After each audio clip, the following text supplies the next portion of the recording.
If you're just joining us, it is just past 9:30 here on the East Coast in New York City. I'm Errol Barnett at the CBS News Broadcast Center in New York. We're standing by to hear from the FBI on news that a suspect is now in custody in the assassination of Charlie Kirk. This was announced by President Trump on Fox News approximately 90 minutes ago. Let's play you a portion of what the president said.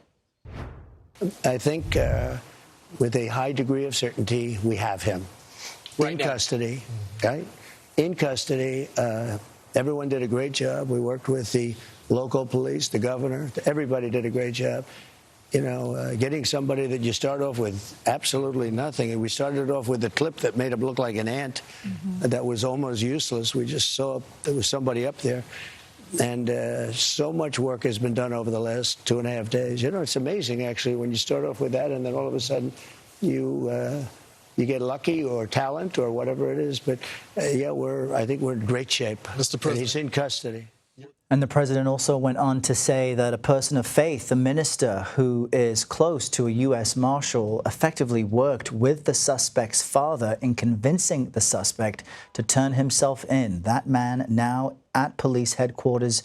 And according to our recent reporting, multiple sources say the person in custody bears a very strong resemblance to the images that the FBI shared within the past 24 hours. Anna Schechter is still on the line with us as we look at the press conference, which could begin momentarily. Anna, what do you make of the storyline as we hear it so far? Again, the president couched this with, I think, and these details could change. We're waiting to hear the official word. But if someone was able to convince this suspect's father to say, hey, turn yourself in, that would suggest he did not flee very far. Well, not too far, not out of states, but he probably could have gotten a couple of 100 miles away. We don't know exactly where he turned himself in. It is not necessarily in that immediate campus area. In fact, more likely further away. You know, Utah is a big place, so that suspect might have been able to gain access to a vehicle and drive as much as a few 100 miles away. So that we are still working to firm up exactly where the individual turns himself in with his father, who was obviously a part of this, according to Trump's statement. I just want to sort of pause for a moment for our viewers. This is just a stunning series of events this morning that are playing out. The President of the United States goes on a network television show with information about this potential assassin that he heard about 5 minutes before. So all of this just speaks to the frantic nature of this investigation, the fast-moving parts, and the very quick-to-go public rhetoric that was used, is being used by the White House, by the FBI. It's really just an unprecedented situation that we find ourselves in. There is a lot of circumstantial evidence and the physical resemblance, so law enforcement feels very confident this is the individual, but let's see, they're executing search warrants. They still want to go through this person's phone, create a timeline of where this person was. They can probably do that if he had a cell phone that was pinging to towers. So all of that is happening. All of that investigative process continues as we're talking right now and as we are waiting for the FBI to give the public more information.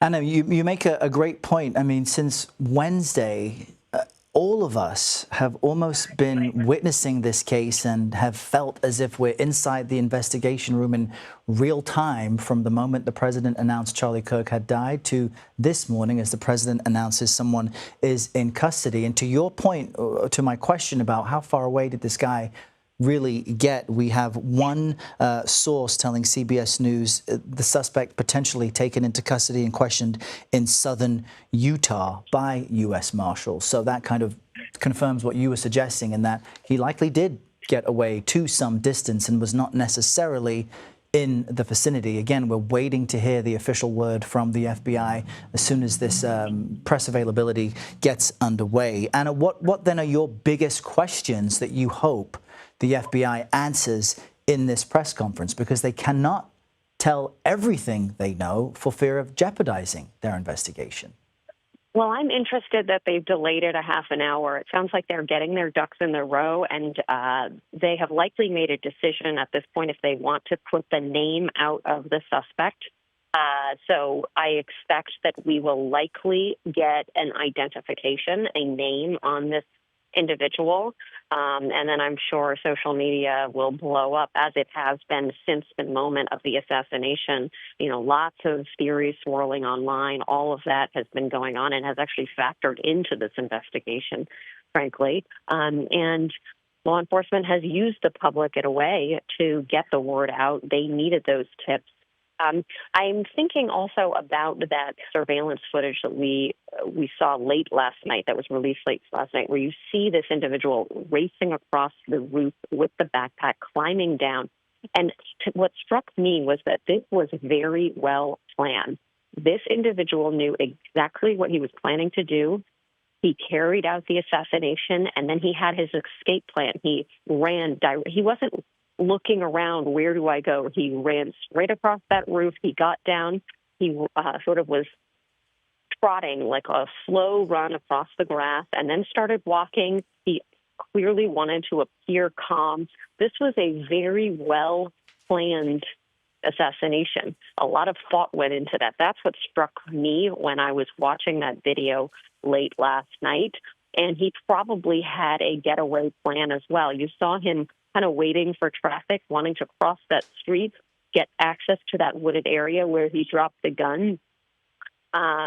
It did seem that a fair amount of planning went into this, and that might be why he was able to gain access to a vehicle and drive away from the immediate area of the campus.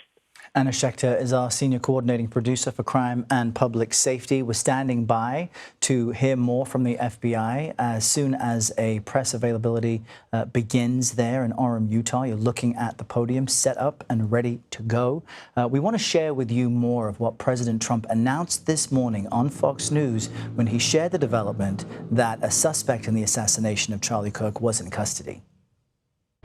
I don't want to go too far. I'd like to tell you some stories at how it happened, but essentially somebody that was very close to him turned him in. And that happens when you had some of those good shots. Somebody is going to say, whether it's a parent or whatever, I'd rather not say right now. They're going to announce it today, sometime later, probably talk about that. And somebody that was very close to him said, that's him. And essentially went to the father, and went to a U.S. Marshal, who was fantastic, by the way, and the person was involved with law enforcement, but was a person of faith, a minister, and brought him to a U.S. Marshal, who was fantastic, and the father convinced the son, this is it. And again, I'm always subject to be corrected, but you know, I'm just giving you, based on what I'm hearing, they'll give you a much more active. I just heard about it 5 minutes before I walked in, as I'm walking in. And that was President Trump approximately 90 minutes ago. CBS News reporter Andres Gutierrez is in Orem, Utah. And as you mentioned, Andres, you are very close to the nerve center of the investigation there in the field. As we stand by for this press update from the FBI, what more can you tell us about plans in the community to try and heal? Well, Errol, let me give you a lay of the land out here at Utah Valley University. The Brandon Frugal Gateway Center, that building right there is the nerve center, yes, of this operation. State, local, and federal law enforcement working out of that building. Just beyond it is the crime scene. It is the courtyard where Charlie Kirk was speaking Wednesday at noon when this all unfolded. There is a vigil, a little makeshift memorial set up outside here, and you can see on that sign there, it says, "Thank you for being our voice when we were silenced." Turning Point USA has 800 chapters across the country, this being one of them. This was the first out of 14 stops that Charlie Kirk was planning to do for his American comeback tour. He had arrived here, was throwing out hats. 3,000 people were in attendance. There were just 6 campus police officers in and around the perimeter According to officers, the suspect showed up here 8 minutes prior to the event. TMZ video that was released circulating last night shows the individual walking here to the campus, essentially with a limp, presumably with that long rifle that was used. Eventually, according to authorities, he ends up taking a sniper's position at the Losi Center, which is about 200 yards away from where Kirk was speaking. This particular rifle being described as an imported Mauser bolt-action rifle. It's a rifle that's usually used for hunting deer. It only fires a single shot at a time. And it is one that is it's really hard to trace. It's not one of those ones that you would have like an AR with better scopes. And so ends up taking that shot, and then, as Anna pointed out in that video that police released yesterday, he is methodical about the way he leaves. He does a little bit of a parkour, essentially. You know, he takes off across the roof, he leaps off of it, but had almost calculated to the fact where he doesn't get injured, because then a surveillance video, again, captured by TMZ, shows him running across a construction site. According to authorities, the weapon itself was found wrapped in a towel in that wooded area nearby the campus. Question now will become, where did he take off from there? How far did he get away from here? This campus is located right next to Interstate 15 that can go as far south, major cities, Las Vegas, Los Angeles, San Diego. Was he perhaps trying to flee across the border? We don't know. Hopefully we'll know those answers here in the coming days and weeks as we try to understand what the motive was behind this.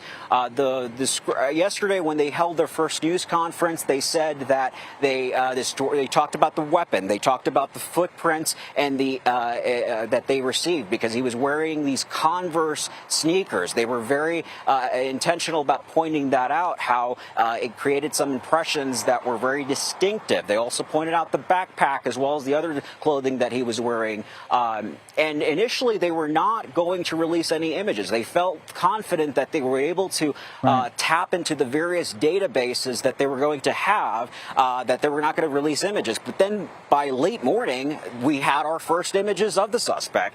And then in the afternoon, released another batch of images. And then by evening, we had video. And eventually, it was the public, right? It always is, right? You want to rely on the public's help to turn, and apparently it was a minister who saw the images, recognized the guy, who then compelled the parents to hopefully give this kid a call and say, hey, you got to turn yourself in. Yeah, just remarkable sequence of events, Andres, and you're doing a fantastic job of taking us to the scene and walking us through the information as it was made available. Stand by for us, because I know we're going to listen to this FBI press conference when it gets underway, but I want to bring in Brian Botig. He's on the phone and a former assistant director of the FBI, and can give us a sense of what happens next here, Brian. The FBI, of course, being careful of what they can and cannot say. This was initially scheduled for 46 minutes ago, and they've pushed it back until they're well and ready. What happens next, typically? Well, in the pursuit of this individual, there's a lot that can be done legally without warrants because of the sense of urgency and the requirements for public safety. But now that you have somebody in custody, this has to slow down a little bit. We still want a fast investigation. We want to develop leads. We want to figure out who he's been talking to, what connections he has, really going through that social media and all of his emails and communications. But that now has to be done with legal process. So to ensure a conviction later in court, if he's guilty of this, it has to be done with the right, correct legal process. Sometimes I think that investigators really want to grab that information, but we have to now sit back and think about the prosecution and how is the information that we're going to gather now going to be legally able to be presented in court. But you still have that unknown if other people are involved in this, if there's a network of other people who might be charged.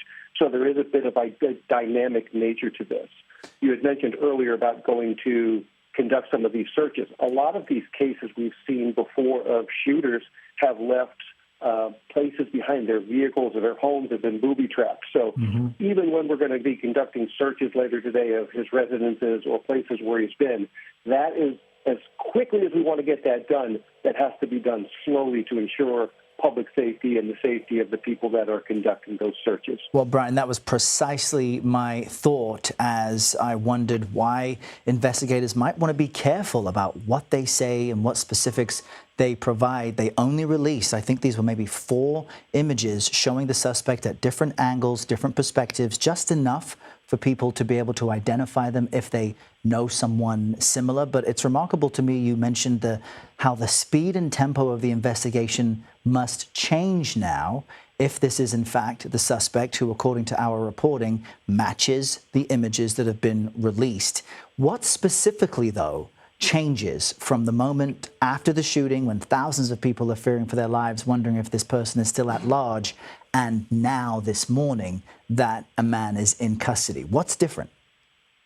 Well, prior to that, you could go to telecommunications carriers and give them emergency orders without a warrant to gather this information because of the threatening nature of potential further threats and damage that may occur. But now that you have somebody in custody, that urgency no longer exists, and you have to ensure that you put the proper subpoenas and search warrants in place to gather that same information.